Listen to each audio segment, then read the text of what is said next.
رسوله الكريم أما بعد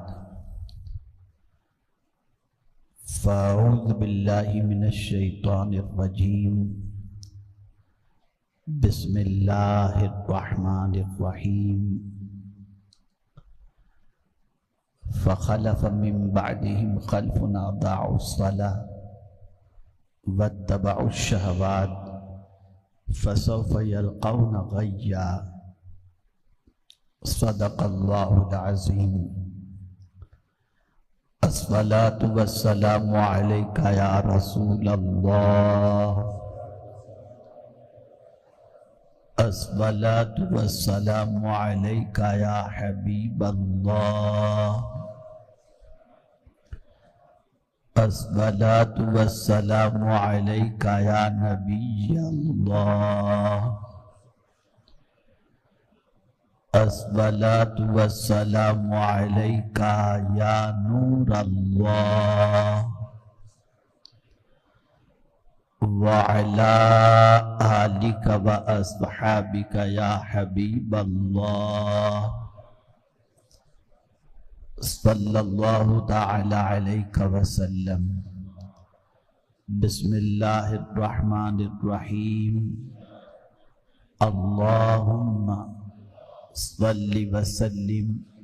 وبارك على سيدنا ومولانا محمد النبي الأمي الحبيب العالي القدر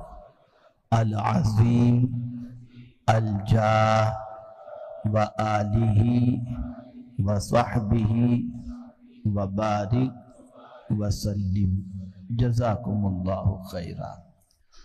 میرے پیارے آقا صلی اللہ تعالی علیہ وسلم کے پیارے دیوانوں، ایک سلگتے ہوئے موضوع پر گزشتہ جمعہ آپ نے کچھ باتیں سماعت فرمائی تھیں۔ ایسا ہی ایک سوال پھر سے میرے سامنے آ گیا اور وہ سوال یہ ہے کہ آج معاشرے کے اندر صرف بے نمازی ہی آوارہ گردی نہیں کرتے، بہت سارے ایسے پنج وقتہ نماز کے پابند بھی ملیں گے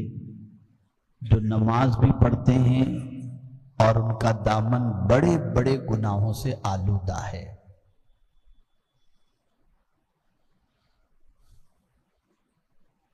تو جب نماز پڑھتے ہیں تو نماز تو بے حیائی اور بری باتوں سے روکنے والا عمل ہے،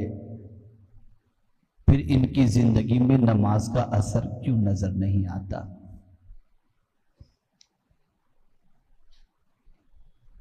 تو قرآن مقدس میں اس کے حوالے سے موجود ہے کہ کون شہوات کا شکار ہوتا ہے اور کون جو ہے بدکرداری کے دلدل کے اندر گرفتار ہوتا ہے۔ سب سے پہلے تو یہ بات اچھی طریقے سے سمجھ لیں کہ ہم اور آپ اب جس معاشرے کے اندر رہ رہے ہیں، آہستہ آہستہ یہ معاشرہ گناہوں کا معاشرہ بنتا جا رہا ہے۔ کہیں دین کے نام پر گناہ ہو رہا ہے، کہیں رسم کے نام پر گناہ ہو رہا ہے، تو کہیں اسٹیٹس کے نام پہ گناہ ہو رہا ہے۔ غرض کہ یہ ہے کہ انسان نیکیوں کی طرف کم آ رہا ہے، گناہوں کی طرف زیادہ جا رہا ہے۔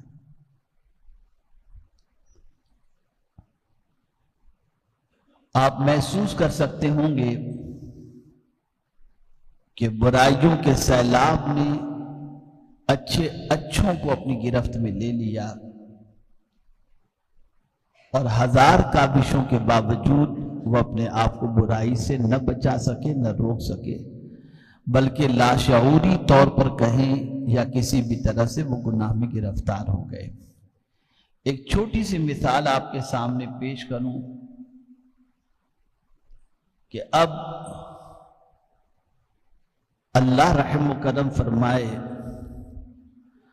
بد کرداری کے اندر ماں باپ بھی اپنا رول اپنے بچوں کے لیے پلے کرتے نظر آتے ہیں۔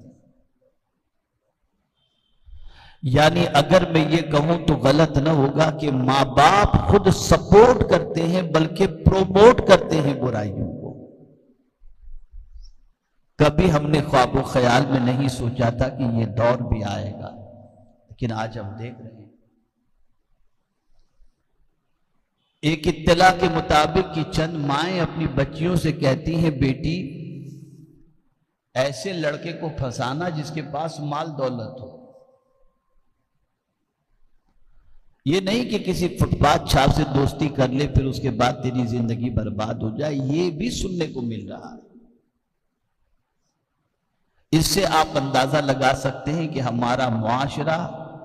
اخلاقی اعتبار سے کتنا گرتا ہوا جا رہا ہے اور کتنی برائیوں کے دلدل میں ڈوبتا ہوا جا رہا ہے۔ اور ایک طرف سوشل میڈیا ہے، الیکٹرانک میڈیا ہے،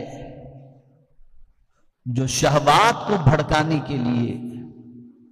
اور خواہشات کو بھڑکانے کے لیے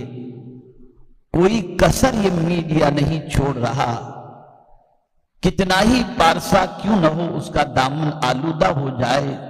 نگاہ گندی ہو جائے، وجود خراب ہو جائے،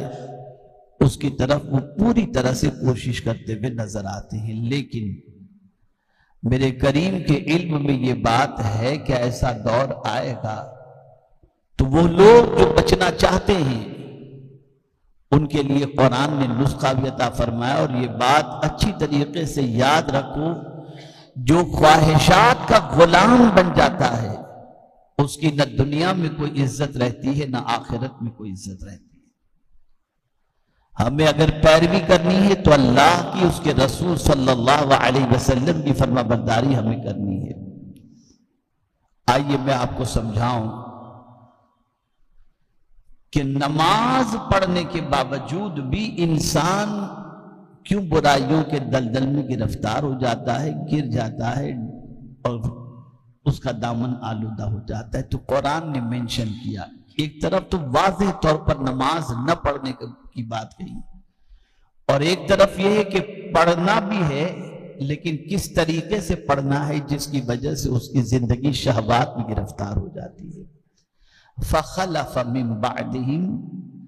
خَلْفٌ أَضَاعُوا الصَّلَاةَ، ان کے بعد بعض ناخلف آئے جو پیچھے والے آئے، انہوں نے نماز کو ضائع کیا۔ اب نماز ضائع کرنے سے مراد ایک تو یہ ہے کہ نماز مطلق نہ پڑھنا، اور ایک یہ ہے کہ نماز رسم کے طور پر پڑھنا، اس کی روح کی طرف توجہ نہ دینا،